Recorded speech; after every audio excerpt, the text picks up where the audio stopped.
Du 17 au 20 novembre, le festival Photomontier souffle ses 25 bougies. Au programme, expositions photographiques, conférences, mais aussi activités jeunesse.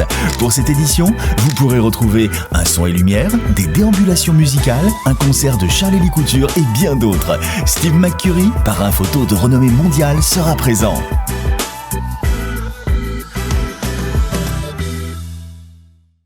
L'espace détente du Casino Joa du Lac du Der a fait peau neuve. Dès maintenant, retrouvez plus de 60 références dans notre univers bar à vin et champagne. Venez vous détendre entre amis au sein de notre bar des sports en savourant une de nos planches à partager. Puis, passez un moment convivial et chaleureux au sein de notre restaurant. Cuisine savoureuse et de saison sont au programme. Votre Casino Joa du Lac du Der vous attend du lundi au dimanche. Le festival Eclectic Rock voit les choses en grand pour sa 16e édition. Les 3 scènes vous donnent rendez-vous en novembre pour des concerts exceptionnels. TFN, Charlie Couture, le Metal Fest avec Black Bomb A, Bukowski, Cleaver et Chrissy Zofuso. Ou encore Cascadeur au théâtre, mais aussi du jeune public avec Moustache Academy à la Forgerie. Sans oublier le parcours musical dans les bars de Saint-Dizier. Retrouvez toutes ces dates sur le site des 3 scènes.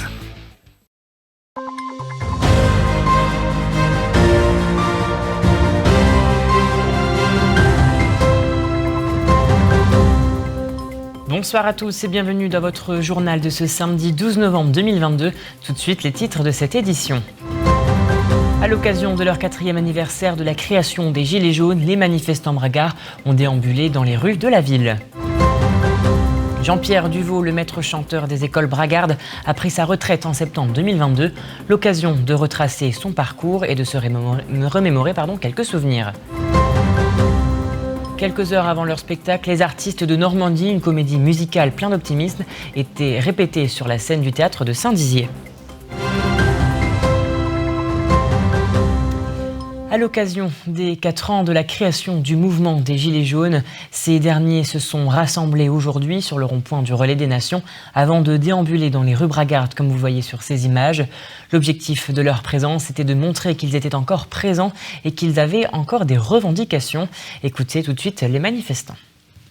Depuis le début, j'ai toujours été là, présent au niveau des Gilets jaunes. Et je continue et moi, je lâcherai rien comme la plupart des Gilets jaunes qui sont présents là. Au début, on était motivés. Après, je sais pas, le gouvernement, ils ont cassé un peu le mouvement par rapport au Covid. On voit comment moi je suis de vos couleurs et j'ai rejoint un groupe de commerçants parce que ça s'est dispersé tous les gilets jaunes en 4 ans quoi. Je suis toute seule, je vais aux courses aujourd'hui. Je veux dire, je paye la bouteille de lait à 1 euro, puis le lendemain tu retournes, la même elle est à 1,5 €. Comme les yaourts, comme tout, les pâtes, tout augmente, c'est horrible.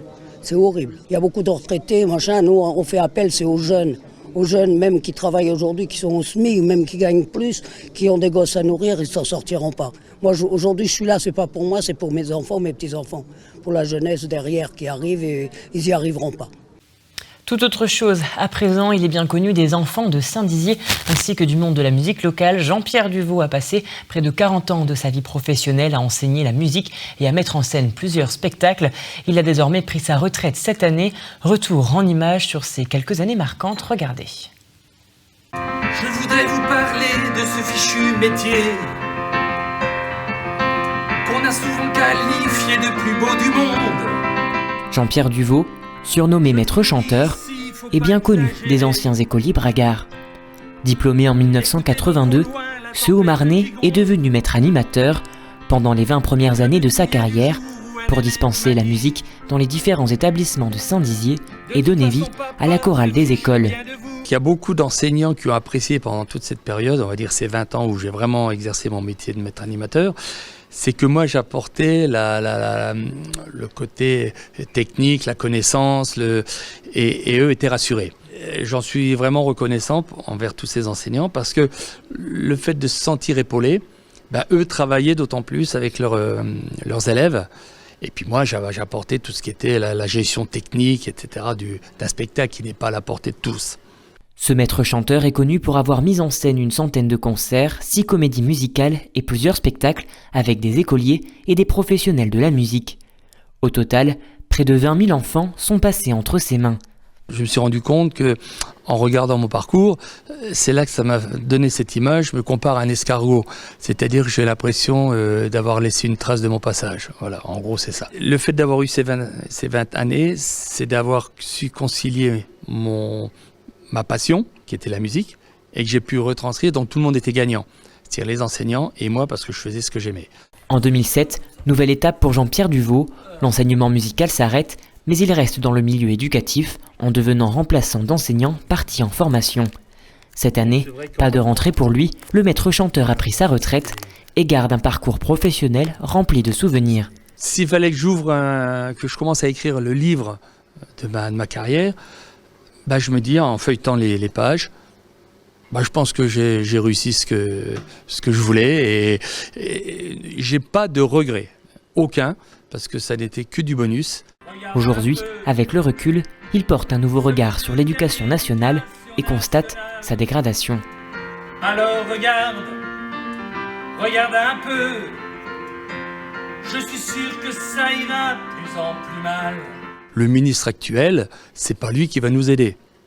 C'est-à-dire qu'on sent qu'il y a un gros problème d'autorité. On va pas parler des problèmes vestimentaires, etc., mais qui deviennent un énorme problème. Il y a de quoi être pessimiste sur l'évolution de la société.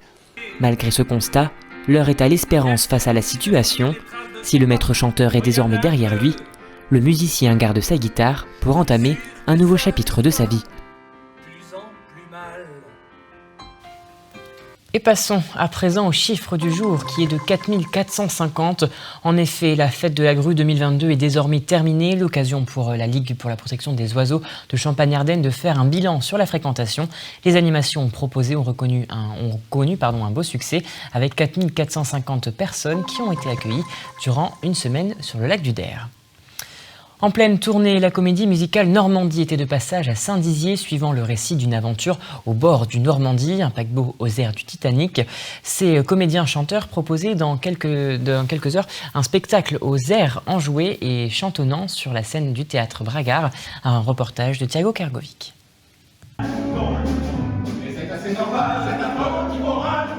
Dans les murs du théâtre de Saint-Dizier, se déroulait en avant-première les coulisses des répétitions d'une comédie musicale venue présenter son spectacle. Interprété par 35 artistes, il s'agit de Normandie, un véritable chef-d'œuvre actuel. C'est une comédie musicale qui a été créée en 1936 à Paris, au Bouffe parisien, et dont les titres tubes sont restés au répertoire, sont entrés au répertoire de Ray Ventura et son orchestre, parce que Paul Misraki, le compositeur, composait aussi pour Ray Ventura. C'est lui l'auteur de Tout va très bien, Madame la Marquise, entre autres, de Tiens, tiens, tiens, et de nombreux succès. Et il y a une chanson qui est restée dans toute l'histoire de la chanson française, qui est restée au Panthéon, qui est la Scarlatine, et c'est un grand succès de Normandie.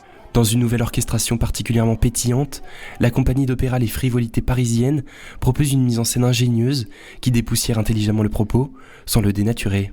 C'est un spectacle qui réunit 35 artistes au plateau, 18 musiciens, 17 chanteurs, qui vont traverser l'Atlantique sur le magnifique paquebot Normandie. Et en fait, voilà, on va suivre l'aventure de ces milliardaires, de ces hommes sans argent, le professeur de sport, le machiniste, etc., qui vont vivre sur ce paquebot pour traverser l'Atlantique.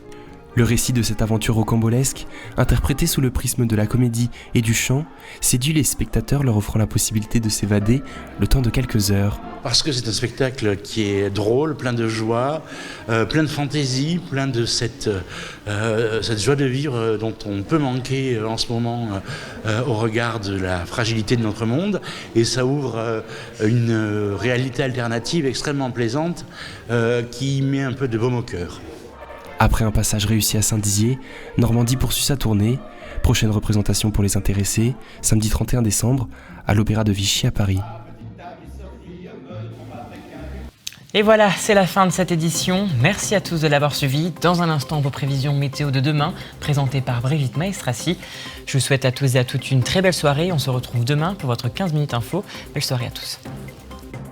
Toute l'actualité qui vous concerne, à voir et à revoir dès maintenant sur puissancetélévision.fr et sur notre application mobile.